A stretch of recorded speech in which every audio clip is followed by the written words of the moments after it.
But I think it's one that's come out recently actually, and it was by Erin Lashley, and it was "Were You an Accomplice to Ahmaud Arbery's Murder?" And it was just like even the title just hit you like, was I? What do you mean by that? Yeah. And so it was so challenging, and I think it really sparked a whole heap of conversations and people stepping up and sharing their voice around racial injustice and the Black Lives Matter movement. And it was just, it's been incredible to see all these articles and these voices being spoken up. But Erin is like, well, she hit it there, you know? I think I'll say series. I think my favorite series this past year was what we did to kick off the year, the Bold series. Oh, yeah. It was around women being brave and pioneering progress and overcoming, and it was so inspiring, but it was also really, really empowering. I am most proud of our team. Like, our team is amazing, and I feel like from our core team that manages all of our articles and videos and podcasts and resources to our contributors, our writers, our regular writers, and that's a growing team, and our editors. I'm just blown away by the women that we get to work with and how passionate they are about the mission of Iridescent, and I feel like really everybody who subscribes is an extension of that team. Like, I guess I'm most proud of you who are watching as well. Like, it's just amazing to see so many women rally together. At the beginning of each year, Nicole and I spend some time strategizing and planning for the year. So we know what the year looks like. We can work with the team on that. And then by March, we're like, okay, cool.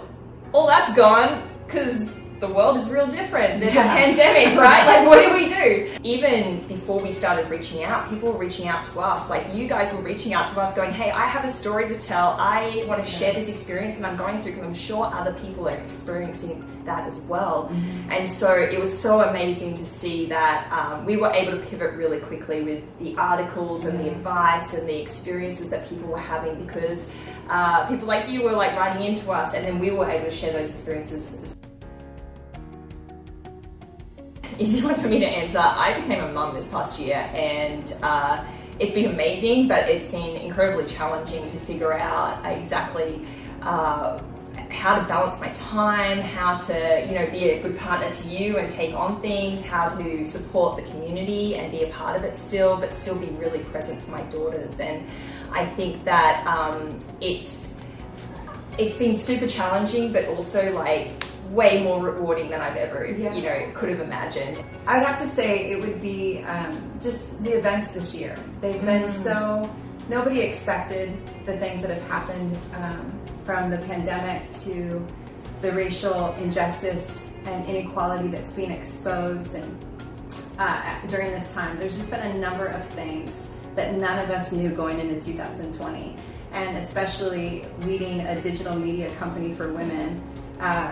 This is something that we've had to pivot a lot, and we've had to make a lot of changes, and we've had to listen to women, and we've had to be flexible, and we've had to be humble, and we've had to be hungry to really meet the needs that women are facing right now.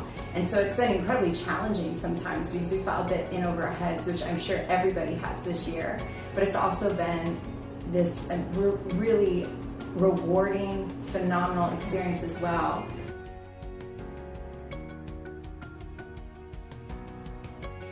Oh man, if this year has taught me anything, it is that you cannot plan.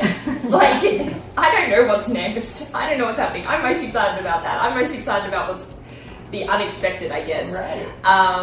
But even though we can't know what's coming up and we can't plan, we still have some great things in the works, and something that we planned out from the beginning of the year, because this is a big year in terms of voting and the election, and so we're really pushing in to learn a little bit more about voting and just the practices of that. We've already had an incredible interview with Sarah Lind, a politician, and she's a woman in politics, and so just talking a little bit more about that and the nuances of women coming into local politics. And so I'm really excited to learn more about that, and also do some research on voting and just how we can be doing that really well. I'm excited because I think we're leaning more into advocacy as a community, and we have some resources coming our way. We have, I don't want to give everything away, but we are definitely going to be taking some moves forward as a community,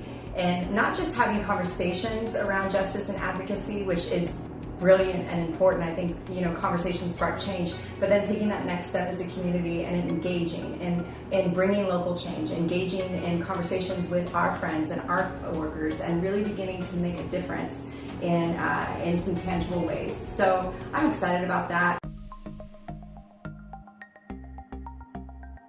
Okay, so would you choose invisibility or super strength? Oh, 100% invisibility. Me too! That's what I was gonna say! Obviously! Would you prefer to go scuba diving or skydiving? I would totally choose scuba diving over it. Will we find you on Instagram or TikTok? Well, since I don't know how to use TikTok, definitely Instagram. Okay. But Instagram, you can find me there. Okay. 3, 2, 1, for sure. 100%. Hands down. I don't know. I'm sorry. I wish every human would get to go karaoke with Alex Brown. I'm telling you, I've never seen somebody karaoke like you do. And that's a wrap. We are so excited to be celebrating our 2nd birthday with you. Thank you for being on the journey with us. Yeah, thank you so much. Iridescent wouldn't be what it is without you, our community, our contributors, your voice. So thank you.